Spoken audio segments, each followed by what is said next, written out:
Salut les copains, bienvenue à Gardena, au QG des Sokal Frenchies en Californie. Donc cette semaine, nous avons récupéré ce magnifique objet qui est dédié aux loisirs et au camping, aux vacances et à la bonne humeur. Donc jaune citron, ça c'est vraiment peps, donc c'est super sympa.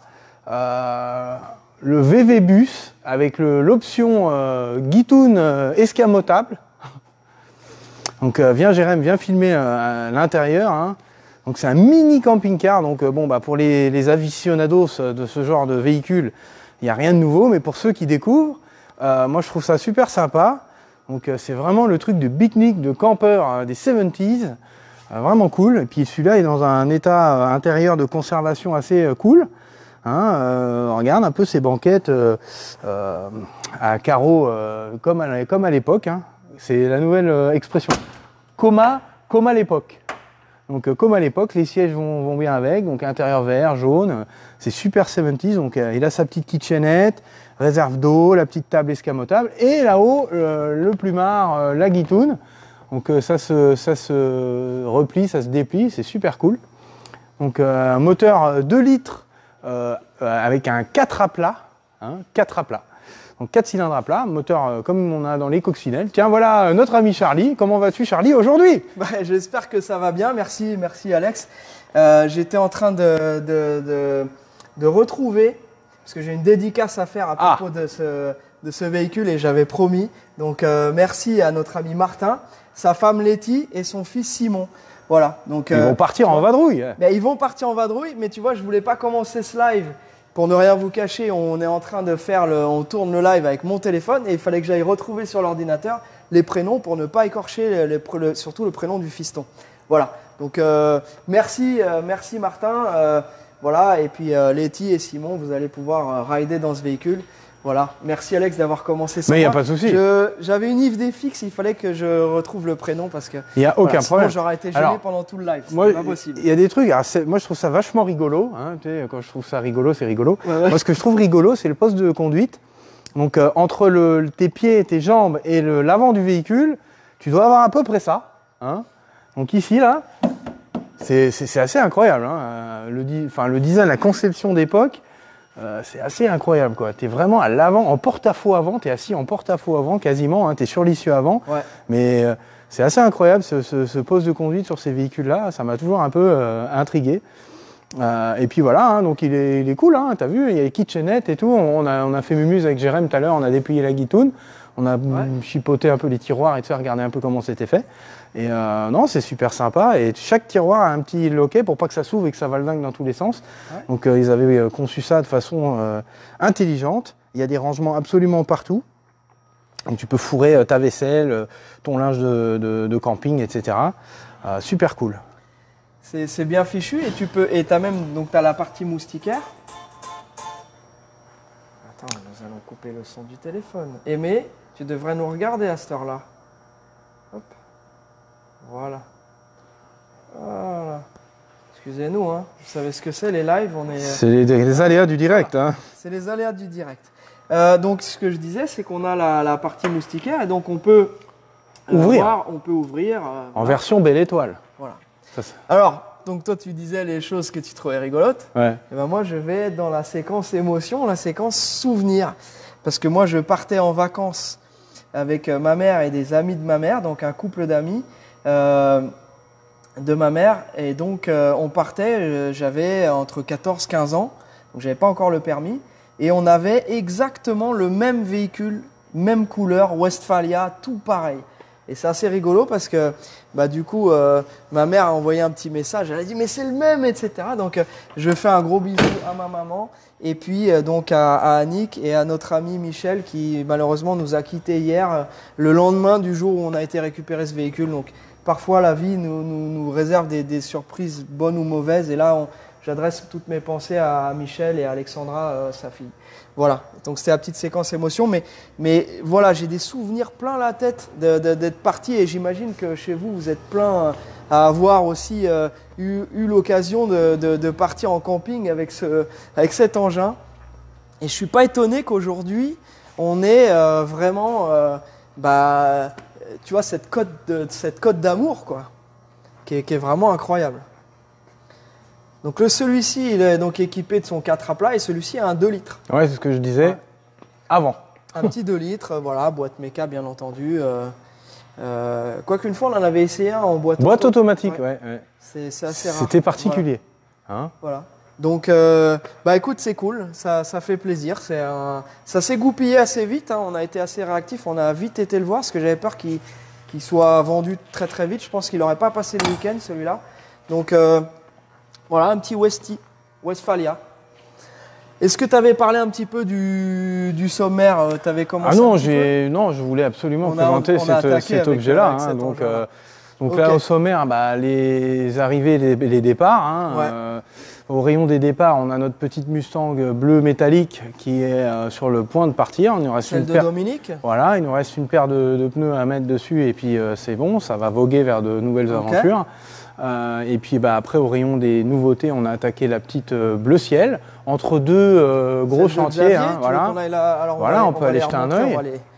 On va vous les montrer. Au rayon des bonnes nouvelles, je vais récupérer cet après-midi le pont de François sur sa Mustang Fastback. Donc ça y est, le pont est prêt, il me le ramène tout à l'heure.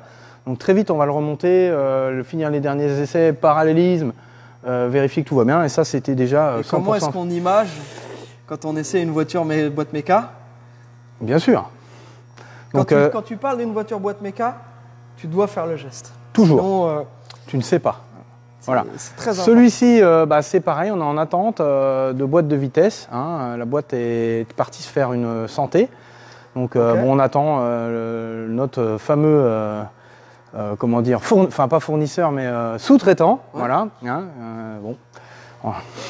J'ai plein d'anecdotes, mais je ne les raconterai pas. Ah bon? Si, il avait dit que un de ses mécanos s'était coupé une main ou je sais pas quoi. C'est pas drôle. Voilà, donc il est un peu en galère, mais bon, il est dessus, ça va y aller. Donc la fameuse voiture bleu ciel. Donc celle de Xavier. Voilà. Donc là, je viens de résoudre une énigme, parce qu'ils avaient... Dominique, Xavier. Alors vas-y, c'est quoi l'énigme? Alors l'énigme, ils avaient fait une conversion frein à disque derrière, mais évidemment, le frein à main n'était pas du tout connecté. Ah oui. Donc c'était factice. Donc il a fallu que je trouve le bon kit de câbles pour aller dessus. Donc ça y est, j'ai trouvé. Donc je vais les commander et puis comme ça, il y aura un semblant de frein de parking. Parce que je répète, encore une fois, que ça soit Mustang ou Corvette ou la plupart des voitures anciennes, à part les pick-up qui ont des freins de parking qui sont quand même assez efficaces, mais surtout les Corvettes, c'est vraiment factice, ça marche pas. On fait le max pour que ça marche, mais bon. Messieurs les contrôleurs, soyez indulgents. Donc voilà, c'est une belle auto. On va faire la petite cure de jouvence habituelle, quelques petits cils en bloc, un jeu d'amortisseur, des supports moteurs, vidange, filtre à huile, 2-3 petits trucs d'accastillage, je sais plus, j'ai plus en tête là, tu m'as pris trop de cours. 2-3 bricoles que je dois récupérer chez nos amis de chez Mustang Country. Donc là, j'ai une commande à aller chercher tout à l'heure. Donc pour cette voiture-là, pour l'autre et une autre cabriolet qu'on attaquera dans un second temps. Mais toujours un coup d'avance sur les commandes, donc voilà. Bien.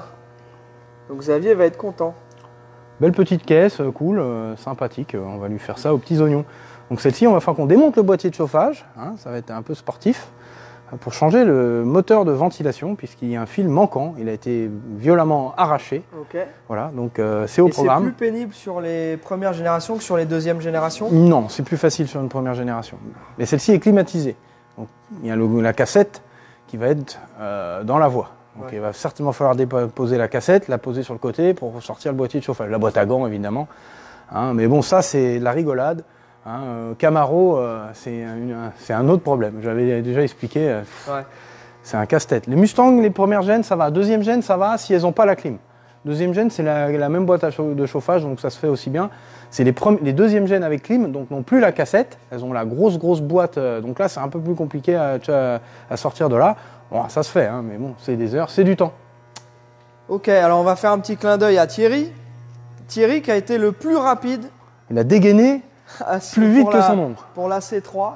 On avait à peine fini le live que j'avais déjà un message. Et donc voilà, donc, cette C3, Thierry, je lui ai montré, nous lui avons montré sur le pont l'état de la voiture, parce qu'elle n'en a pas que l'air. C'est aussi une très très belle caisse. Et donc cette voiture-là, effectivement, c'est la caisse de Thierry. On l'avait montré la dernière fois, on l'avait démarré. Hein, et il va y avoir quelques petits travaux électriques. Mais ça va être fait dans un deuxième temps, puisque, comme j'ai dit à Thierry tout à l'heure, on a déjà un peu de travaux en cours sur les voitures. On a sérieusement des travaux en cours. Ouais. Donc voilà, mais en tout cas, voilà, elle est sécurisée, elle est là. On va certainement ensuite la remettre à côté de celle de Monsieur XY là-bas. XYZ. Voilà. Ah bah oui, on a une voiture en cours. On a.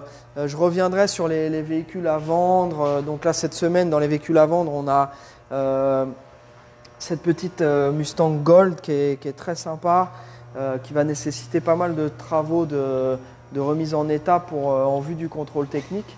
Donc elle a été peinte, elle est très bien peinte. Elle a un bel intérieur, etc. Moteur a l'air de bien donner avec des bonnes compressions et tout ça. Mais comme d'habitude, suspension, freinage, tout ça, hein, on aurait dit que c'est une voiture qui était restée dans son état d'origine. Donc voilà. Il va falloir pour le contrôle technique français. Alors encore une fois, ça roule. Hein, si on démarre, on roule, etc. Hein. Mais bon, hein, on est aux États-Unis, il n'y a pas de CT. Je le dis quasiment toutes les semaines, mais peut-être je ne l'ai pas dit la semaine dernière, alors je le redis cette semaine. Voilà. Donc ça, notre... Donc ça, le truck de Fabien. Notre mangeur de maïs. Le mangeur de maïs. Ah oui, celui-là. Mangeur de maïs ou de betterave, parce que en Europe, c'est plus la betterave que le maïs. Ouais. Donc le mangeur de betterave, il est prêt. Nous, on est impatient avec Jérém de le démarrer. Et on attend cette boîte de vitesse. Donc voilà. Donc c'est ça. C'est en stand-by pour l'instant. Ok. Ensuite, tu voulais parler peut-être de ce magnifique pick-up, non? Ouais, ce pick-up là aussi qui est dispo à la vente. Alors, on reçoit de temps en temps des commentaires qui nous disent oui, mais il faudrait que vous parliez du prix de vente, etc. Je vais refaire une toute petite parenthèse là-dessus. Comme vous le savez, en fait, on vend des véhicules parfois qui sont révisés entièrement ou vendus avec les pièces. Et on s'adresse aussi, on a des partenaires avec qui on travaille, des professionnels. D'une manière générale, on ne donne pas toujours les prix des véhicules qu'on vend par discrétion pour le futur propriétaire, qui peut très bien après dire tiens, moi je l'ai acheté tant, ça pose aucun problème de dire les prix, mais parfois il y a des gens qui ne veulent pas forcément que tout le monde sache combien ils ont acheté, et puis idem pour les professionnels. Donc si un véhicule vous intéresse, il n'y aura pas de mystère, il suffit de nous envoyer un petit message. De toute façon, quand on est vraiment intéressé par quelque chose, on s'engage, on fait une démarche de contacter les gens. Si c'est juste par curiosité de savoir tous les prix, ça n'a pas vraiment d'intérêt. Voilà. Donc là, de toute façon, on a accès aux mêmes annonces, qu'on soit en France ou aux États-Unis. Moi, par exemple, je peux aller sur le Bon Coin et voir combien coûte une 205 GTI. Et vous pouvez faire exactement le travail dans l'autre sens. Et la plupart des clients ne se privent pas pour le faire. Donc, il n'y a pas de mystère sur le prix. Ce qui est compliqué, ça va être de dire, ça on avait déjà fait, on en a déjà parlé, mais puisqu'on est sur le sujet, on en reparle un petit peu. Ce qui est difficile, c'est de dire j'ai vu la même à tel prix. Non, la même non, puisque là on prenait l'exemple de cette Gold qui est bien peinte, mais avec beaucoup de travaux à prévoir. Et à côté de ça, on pouvait avoir la petite bleue à côté qui était moins bien peinte, mais qui avait déjà une bonne partie du travail qui a été fait par l'ancien propriétaire. Donc en fait, tout ça, c'est très très différent. C'est du cas par cas. Il y a la provenance, l'état général de la coque, il y a qu'est-ce qui a été fait, est-ce qu'il y a des factures, est-ce qu'il n'y en a pas, est-ce que nous, on doit changer certaines pièces en préventif ou pas. Donc ça, c'est pour ça que c'est un sujet qui est très intéressant. Mais si je vous mets un prix en face de quelque chose sans que vous sachiez qu'est-ce qui a été fait dessus, qu'est-ce qui reste à faire, etc., ça ne va pas vraiment vous aider. Donc c'est pour ça qu'on en parle en visio avec les clients et qu'on fait une vraie liste avec Jérém et Alex pour dire voilà, nous, ce qu'on peut voir à l'instant T sur le véhicule. Voilà, donc ça, notre ami Cyril aussi, toujours en cours. Hein. Alors notre ami Cyril, on va lui faire une petite upgrade moteur pour avoir un peu plus de patates, lui faire un petit cure de jouvence aussi. Moteur fonctionne très bien, on l'a vu rouler il y a quelques temps, mais les performances étaient un peu en dessous de ce qu'on peut attendre de ce type de voiture. Donc on va lui refaire ça aux petits oignons, affaire à suivre. Donc tu vois Cyril, on n'a pas perdu de temps, donc on a déjà tout préparé la table d'opération et on va s'atteler là-dessus entre tous les chantiers qu'on a à faire. Donc avec Jérém, on est des multitâches. On démonte un pont, on enlève un truc, on fait de l'électricité par là, un petit peu de frein, un petit peu de en attendant les pièces. Voilà, et on essaye de jongler pour que tout se fasse un peu en même temps. Et on y arrive, puisque des fois on voit celle-là est sur le pont depuis 2 semaines ou 3 semaines, mais on attend le pont. Là, il va y avoir le pont. Là, pareil, la petite bleue qui était là-bas, celle-ci était pendant 2 jours sur le pont, parce qu'on attendait une pièce, je l'ai reçue, boum boum, elle est remontée, et on passe à autre chose. Donc on jongle, c'est le cirque de la mécanique ici. Voilà. Donc ça, l'attention. La prochaine fois qu'on la verra, ce sera en essai. On vous la sortira. Voilà. Parce que celle-là est cool. Elle fait un bruit magnifique, elle est vraiment sympa. Moins agréable à conduire. Et puis voilà, c'est une très belle caisse. Donc tu vois, François, ça va vraiment se préciser pour toi aussi. Une autre personne pour qui ça va se préciser et qui attendait depuis un bon bout de temps, et là la transition sur la caisse de notre ami Christophe, on attendait ce fameux... Alors on attendait l'Hydro-Boost, donc l'assistance de freinage hydraulique. Pourquoi assistance de freinage hydraulique ? Mais pourquoi ? Comment ça marche ? Donc là, le moteur de notre ami François avait donc c'est un moteur assez préparé, on va dire. Christophe. François, oui, François, c'est là. Oui, je confonds toujours. Mais ça, ils savent, ils ont l'habitude. Fort dans les prénoms. Christophe, on est là, Christophe. Donc vous choisissez un moteur de type très performant. Oui. Et du coup, quand on a une cam assez agressive, on n'a pas beaucoup de dépression au ralenti. Donc le moteur ne fait pas beaucoup de dépression. Et la dépression n'est pas suffisante pour alimenter une assistance de freinage à dépression, comment on appelle ça, un mastervac en français. Voilà. Donc le mastervac, comment ça marche ? C'est simple, c'est une membrane. Bon, c'est dommage, j'en ai pas. J'ai essayé, je voulais vous en couper un en deux pour vous montrer, mais j'en ai pas là sous le coude. Donc c'est une grosse capsule, sur toutes les voitures, maintenant il y a ça, 100% des voitures, sauf certains anciens modèles diesel, où tu avais un Hydro-Boost d'origine, notamment les vannes GMC avec les Vendura, avec le 6 litres diesel, ils avaient choisi de mettre une assistance hydraulique comme on a là ici, tu vois. D'accord. Et je vais vous expliquer comment ça marche après l'assistance hydraulique. Donc pour l'instant, j'explique le Mastervac. Donc le Mastervac, comment ça marche ? C'est une grosse capsule avec une membrane. Et donc du coup, le moteur aspire, il y a une petite valve anti-retour dessus. Et cette membrane est toujours plus ou moins en dépression. Et il y a un petit ressort donc, pour justement maîtriser cette dépression. Et quand vous appuyez sur les freins, la dépression vous aide à appuyer sur le mètre-cylindre. Et c'est pour ça que vous avez l'assistance. Et quand un moteur est très préparé, on n'a pas assez de dépression sur cette capsule. Donc ce qui fait que l'effet est quasi nul. Et du coup, l'assistance est vraiment pas efficace. Donc qu'est-ce qu'on fait ? On met un système, là notamment, donc il y a des gros mètres-cylindres mécaniques, donc où on n'a pas besoin d'avoir d'assistance, mais certains propriétaires veulent avoir vraiment le feeling de à peine effleurer la pédale et que ça freine fort. Et c'était le cas de notre ami Christophe. Donc on lui a sélectionné un système hydraulique, que voici, donc Hydro-Boost. Donc c'est pas un système qui est nouveau, ça existe depuis très longtemps. Et du coup, dedans, comment ça marche ? On utilise la pression hydraulique de la pompe de direction assistée. Donc elle rentre là-dedans. On a un petit accumulateur ici. Donc ce petit accumulateur, lui, est toujours en pression. Donc ce qui fait que dès que tu appuies sur les freins, bah, tu as de la pression disponible dans l'accumulateur. Et du coup, tu as une puissance de freinage qui est incroyable, quoi. Là, il va falloir faire attention de ne pas te mettre la tête dans le tableau de bord. Hein, parce que là, ça freine. Hein. Vraiment, c'est violent. Et du coup, notre pression hydraulique rentre dedans. Elle distribue un peu de pression dans notre accumulateur. Elle ressort et elle va au boîtier de direction pour l'assistance de direction. Et on a bien évidemment un petit circuit de retour qui est hanté et qui retourne dans le bocal de la direction assistée. Avec la même contenance. La même contenance, c'est exactement pareil. Donc du coup, ce circuit-là, en fait, c'est un circuit fermé. Donc la pression de la pompe circule en permanence dedans. Et puis quand on utilise les freins, on utilise la pression dans l'accumulateur. Et du coup, bah, se recharge, l'accumulateur se recharge avec la pression qui est constante dans la pompe, en fait. Donc c'est cool. Et puis bah, évidemment, le petit mètre-cylindre Willwood assorti à son système de freinage. En plus, celui-là, il est plus compact pour pouvoir passer dans les tourelles, ce qui était un peu le challenge sur une Mustang. Ça, je ne sais pas ceux qui suivent, on avait monté ça sur la voiture, la Nova de Vincent. Hein, t'as vu hein, ouais, bah oui. Je me rappelle bien. Là, t'as bon. Donc, voilà, la Nova de Vincent, mais la Nova, il y a la Concorde sous le capot, donc tu peux faire toutes les fantaisies que tu veux, il n'y avait pas de souci. Et pareil, il avait un moteur assez préparé, donc la cam n'avait pas assez de dépression. Et là, sur une Mustang, c'était un peu un challenge, et c'est surtout au niveau de la tuyauterie. Va falloir qu'on route ça de façon... on va se débrouiller, on va y arriver. Donc, bah, pareil, un circuit hydraulique dit durite haute pression. Donc là, on a des durites Teflon, gainés en inox, avec des petits raccords banjo Certi. Et puis là, on a racheté du tuyau de frein pour refaire tout le circuit de freinage, évidemment. Donc, le circuit de freinage, lui, il reste le même. Hein, c'est mettre cylindre pousse sur les pistons des étriers, mais c'est juste l'assistance qui est hydraulique avec la pression de la pompe. Voilà. Très bien. Est-ce que tu veux, par exemple, montrer un petit peu en position comment ça bah, on peut, hein, tout à fait, absolument. Le présenter. Le présenter. Présentons-le.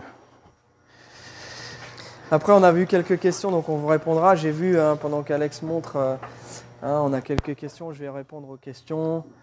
Patrick, on avait une question pour demander des nouvelles de Massy. Donc Massy est bien arrivé dans le New Jersey. Il a fait un super road trip. Ceux qui veulent voir un peu son road trip, vous pouvez regarder sur Instagram. Si Massy, tu nous regardes, il faudrait que tu mettes ton Instagram. Le Rallye du Cœur nous salue. Ah ben, écoute, nous aussi, on vous salue, les amis. On espère que tout va bien de votre côté. Voilà, donc ok, donc ça va se présenter comme ça. C'est génial. Et puis bah, pas le choix, hein, en fait. Là où ça va être compliqué, c'est parce qu'on a nos raccords qui sont en dessous. Ça doit les zigzaguer entre le boîtier de direction et la pompe. Donc il va falloir qu'on fasse ça de la meilleure façon, que ça pince pas les durites, qu'elle soit pas... Parce que là, le collecteur est vraiment proche aussi. Donc là, pareil, j'ai commandé un petit raccord de retour à 90 pour pouvoir s'éloigner en fait du collecteur. On va bien évidemment gainer ça de gaine thermique pour protéger. Donc il y a un petit boulot d'engineering sur la tuyauterie pour pas que ça soit un problème dans le futur. Ok. Mais bon, voilà, c'était vraiment la dernière ligne droite pour notre ami Christophe. Oui. Hein, à la suite de ça, hein, t'entends plus? Tu m'entends plus? Bah, j'ai plus de batterie, ça y est, bon, je vais parler dans le micro de... Ah bah oui, j'ai plus de batterie. Attends, je sais. Je peux te mettre des neufs si tu veux. Je sais pas, il s'est éteint. C'est bon, vous m'avez récupéré? Ouais, c'est bon. Ah, moi, ok. je suis plein, full batterie. Ouais, bah je sais pas, j'ai peut-être une cuisse tellement musclée que ça appuie sur le bouton. C'est certainement cela. C'est certainement ça. Ouais. Donc ça, et puis qu'est-ce qui nous reste là-dessus? Bah évidemment les réglages, hein, suspension et tout, on s'est aperçu qu'elle était un peu basse de l'arrière. Donc je vais la remonter un peu à l'arrière, on va régler la précontrainte des ressorts. Et puis c'est les panneaux de porte qui sont pas backorders depuis qu'on a commencé la voiture. Hein. À cause de quoi? On ne sait pas, mais bah si, moi je sais. De Covid. Ah, bah, c'est sûr. C'est possible. Donc, non, les fournisseurs, enfin j'ai regardé partout, il n'y en a nulle part. Des panneaux de porte noirs de Mustang 67, il n'y en a pas. Pourtant ils doivent en vendre un appel quand même. Bah ouais, mais il n'y a pas. Ça avait été une couleur bizarre. C'est juste, bon, ça ne nous empêchera pas d'essayer la voiture, de la régler, de faire tout le truc. De porte, de toute façon. Oui, mais je pense qu'ils étaient... Oui, ils n'étaient pas très frais. Ok. Bon, donc c'est vraiment la fin. Ça, on attendait vraiment ça en particulier pour Chris. Il y a une question là pour la... Question, alors vas-y, dis-la fort, comme ça... Pourquoi pas installer une pompe à vide électrique pour alimenter le Mastervac? Ouais, c'est une option. Après, une pompe à vide électrique, c'est bruyant, c'est pas agréable. On a toujours un brrrr, dès qu'on met le contact, brrrr, on a ça qui tourne en permanence. Ça produit une dépression qui n'est pas transcendante. Je suis pas fan. Je préfère un hydroboost ou un mètre-cylindre manuel. Non, j'ai essayé la pompe électrique, marche pas. Enfin, c'est pas terrible. Ça fait trop de bruit. C'est trop bruyant. Et puis tu as un gros truc compresseur que tu vas planquer quelque part et ça va être monté sur cylindre, ça vibre et tout. Pas fan. Ok. Bon, on avait une question de Patrick qui lui disait que lui, ce qui l'intéressait, c'était de savoir en fait le prix de la mécanique pour passer d'un moteur 327 à un 350 ou un 383 stroker. Donc tout ça, c'est des choses qu'on peut évaluer quand on a la voiture. Et encore une fois, quand on fait une amélioration, enfin une augmentation de performance, il faut penser aussi au pont, à la boîte surtout, l'arbre de transmission, enfin tout le reste. Et puis en général, ensuite, ça enchaîne avec suspension, freinage. Donc en fait, c'est assez compliqué. On va pas dire, bah tiens, combien de temps ça prend. S'il fallait juste, par exemple, retirer le moteur avec les mêmes supports moteurs, tu prends un small block, tu retires le moteur, ça prend combien d'heures? Bon, pas longtemps. C'est pas long. Tu retires le moteur, tu en mets un autre, tu rebranches tout, rhabilles, etc. C'est pas ça qui coûte cher. En général, ce qui coûte cher, c'est de choisir quel moteur on va utiliser et puis après avoir un projet qui soit cohérent dans sa globalité. C'est pas enlever et remettre, c'est paraît simple, mais enlever c'est facile. Mais c'est toute la préparation qui est entre les deux, entre le moment où tu vas enlever la mécanique et le moment où tu vas la remettre. Parce qu'il y a toujours des petits trucs, des détails. La baie moteur, en général, on remet un coup. Tu mets un beau moteur, on va pas laisser la baie toute décrépie ou pas à la bombe. Au fur et à mesure des années, ils ont mis des coups de noir et des coups de noir et des coups de noir. À un moment, c'est plus possible. C'était le cas ici. On a été obligé de décaper entièrement. Merci Jérémy. Ouais. De décaper entièrement la baie moteur et de la peindre propre. Tout ça, ça prend vraiment du temps. Chaque boulon, chaque vis. Chaque boulon, on a changé, on n'allait pas remettre les vis rouillées, toutes moches sur une belle. Et c'est tout à l'avenant. Quand on commence à mettre mettre le nez dans un truc, bon après c'est possible de jeter le moteur et de laisser tout comme ça. Ça marche, ça marchera de la même façon. Mais c'est dommage d'avoir un beau moteur et de ne pas le mettre en valeur dans une baie bien dressée, bien propre. Et c'est ça qui prend vraiment du temps. Les petits faisceaux, les faisceaux électriques, là c'est pareil. Cette voiture-là, le faisceau, il était fatigué, quoi. Donc tout le faisceau phare, tout ça, on a tout changé pour que ça soit bien nickel, bien propre. Tu vois, regarde, on a tout changé, les relais. Tous des petits trucs qui marchaient, mais qui n'étaient pas beaux, quoi. Enfin, Donc on a refait ça bien, comme ça, quand il lèvera son capot, ça parle, quoi. Il y a tous les accessoires aussi. Oui, l'alternateur neuf, pareil, l'alternateur il chargeait, mais il était tout vieux, tout oxydé, tout rouillé, tout moche. On va pas remettre ça. Combien de temps il aurait rechargé? Après, ça c'est bien que tu en parles parce que justement, ça fait partie aussi d'un prix global.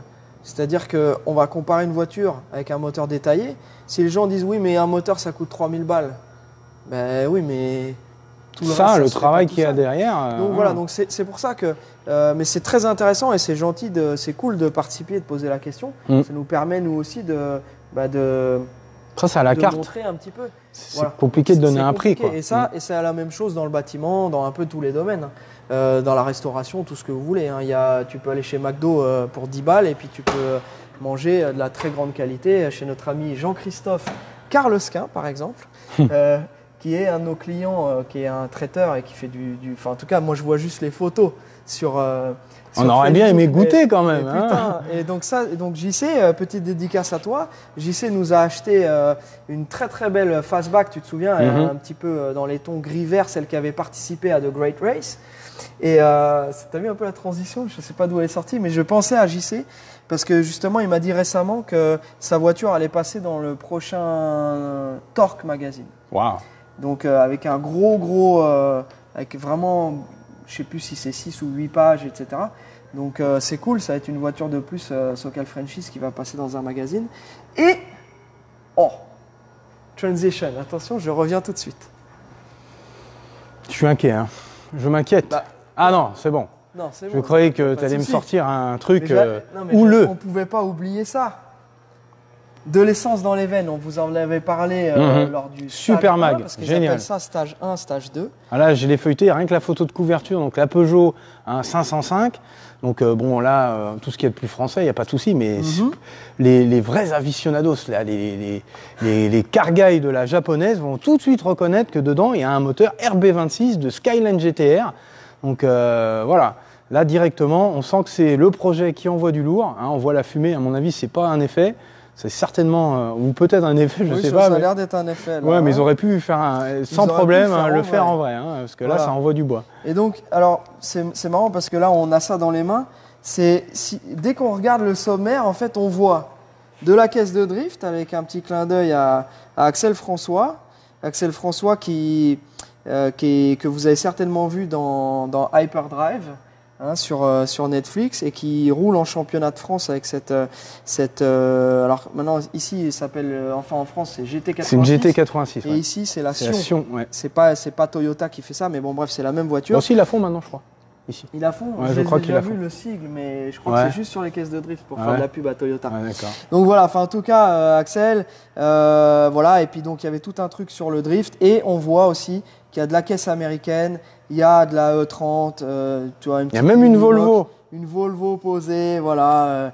Donc c'est assez rigolo parce que comment? Non, non, rien. Ah si, mais Jérémy, c'est dit, Jérémy. dis-le nous. J'ai été attiré par l'escorte. L'escorte. Oui, Bah, bien l'escorte sûr, MK, parce que tu es bien un entendu. rallyman. Le Rallyman. Rallyman. Donc voilà, donc c'est vraiment un pur magazine. Puis la qualité, moi Ça- j'adore. Ouais. Tu sens cette texture, le papier un peu. Ouais. Ça, tu l'as en main, c'est pas le bête bouquin, tu sais. Tout léger, ouais. Non, là on voit que c'est quand même un beau bouquin. Tu vois, le papier est de bonne qualité, les photos sont magnifiques. Et c'est le genre de bouquin que tu gardes, tu le lis une fois et puis tu peux le ressortir.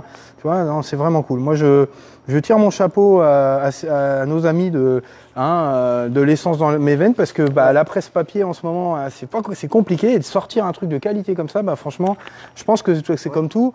Hein, l'offre est tellement grande qu'il faut aller se diriger vers la qualité. Ouais. Et puis, ils ont un ton qui est très décalé aussi. On voit, il y a plein de trucs. C'est Voilà, vraiment c'est drôle, un schmilblick. bien c'est un schmilblick. Un schmilblick. C'est assez drôle. Voilà. Et donc voilà. Et donc ils ont déjà leur blog là, enfin leur site internet de l'essence dans mes veines. Et maintenant ils arrivent sur donc en papier aussi. Donc et c'est assez rigolo parce que je pense qu'on a un peu la même vision des caisses, comme vous le savez. Nous on est très éclectique dans nos goûts. On fait beaucoup là de voitures classiques américaines, mais on adore, oui, toujours l'éclectisme. Vous savez, quand On la j'étais sort à jeune. chaque mais- fois. Mais, et donc du coup, bah, si, et c'est vrai qu'on peut pas dire ce mot sans penser aux inconnus. Ouais. Si vous nous regardez les mecs. Et donc voilà, et donc je disais qu'on a vraiment un peu le même goût pour les caisses, de la caisse de course, de la caisse préparée, de la caisse d'origine, voilà. Et donc la dernière fois on avait présenté ce magazine parce qu'on l'avait reçu et qu'on avait trouvé ça top. Et voilà, et donc cette année, enfin pas cette année mais dans ce mois-ci, nous sommes présents. Alors est-ce que tu vas nous retrouver? Ah, je Alex cherche, je cherche. Nous sommes Figure-toi. présents, donc on vous remercie. Et ben voilà. Et ben ça c'est typiquement quelque chose que d'habitude on faisait pas. On n'est jamais présent en publicité. D'habitude nous voilà. Et là, Ah, il y a qui il y a Jérémy. La relève. Il est beau, Jérémy. Voilà. C'est le Et la caisse de mannequin, Vincent. le mannequin Tu vois, modèle de On a Socal mis la Franchise. petite Nova de Vincent. Ouais, la petite Nova. Voilà. Bah, écoute, Enfin, en tout cas, merci les gars, c'est vraiment cool. C'est un échange de bons Je te le rends. procédés. Nous, on est très contents parce que ça nous permet d'avoir de la lecture en français un petit peu ici. Voilà, donc je vais le poser ici pour pas me barrer à l'autre bout de la pièce. Qu'est-ce qu'on avait d'autre au rayon des voitures qui sont dispo? On a ce petit projet de Mustang. Donc ça, Jérém, je vais te demander de montrer un petit peu parce que c'est une caisse qui a été un peu cuite au soleil. On voit que la peinture, elle est à refaire. Mais c'est une voiture qui globalement est saine avec un intérieur complet, un moteur qui présente plutôt pas trop mal pour un projet. Et ça, puisque les amis, vous adorez les prix, etc., et ben celle-ci, c'est une voiture qui va être à peu près à 15 000 € livrée. Donc c'est quand même... c'est un bon prix. C'est un bon prix et Voilà. c'est une caisse qui est complète. Elle a ses planchers d'origine. Elle a été reprise à l'avant. Donc ça, si quelqu'un est intéressé, bien entendu, on vous montrera toutes les informations. On vous montrera les soubassements. Il y a un peu de boulot à prévoir au niveau des passages de roues arrière Ouais. qui ont été réparés, mais pas comme il faut. Donc là, il y aura un peu de taf de carrosserie.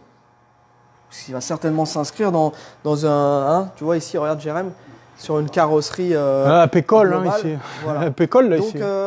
voilà, 15 000 € livrés, mais par contre dépêchez-vous. D'habitude on vous le dit pas, on n'est pas du genre à mettre la pression, mais celle-ci c'est une voiture en fait qu'on nous a apportée.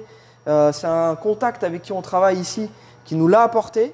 Et cette voiture-là, en fait, si on la vend pas, elle repartira peut-être en Allemagne parce que c'est un contact allemand qui nous l'a déposée. Il partait une semaine en vacances, donc il a dit je la laisse chez les Frenchies. Donc on vous l'a montré la semaine dernière. Là, on a eu le temps de la mettre sur le pont, de regarder un peu mieux. C'est une voiture qui est tout à fait sauvable.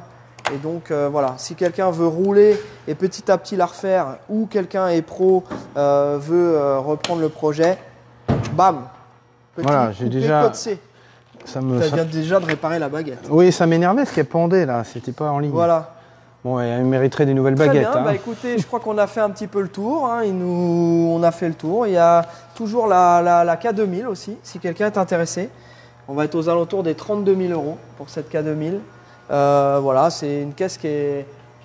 Alors là, pour le coup, qui est vraiment ultra rare, ultra exceptionnelle dans cet état-là.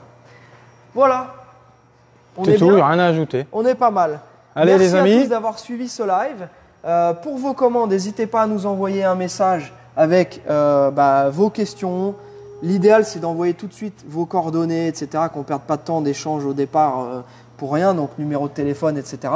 Le sweatshirt, on a une question sur le sweatshirt? Non. Tout le monde nous demande s'il fait froid parce que vous êtes en pantalon et il y a les trucs. Alors c'est couvert aujourd'hui. Le matin, Et, il fait frisquet, hein, voilà. il fait au moins 15 degrés. Et, Hein. et je sais qu'on a aussi on a pas mal de copains français qui habitent ici et qui regardent le live. Et je ne sais pas si pour vous c'est pareil, mais on devient frileux en habitant ici. Ah non, c'est ouf. C'est 15 que degrés, j'ai froid. 15 degrés, c'est plus possible, quoi. Donc Ouais. là, effectivement, ce matin, il faisait un peu frais.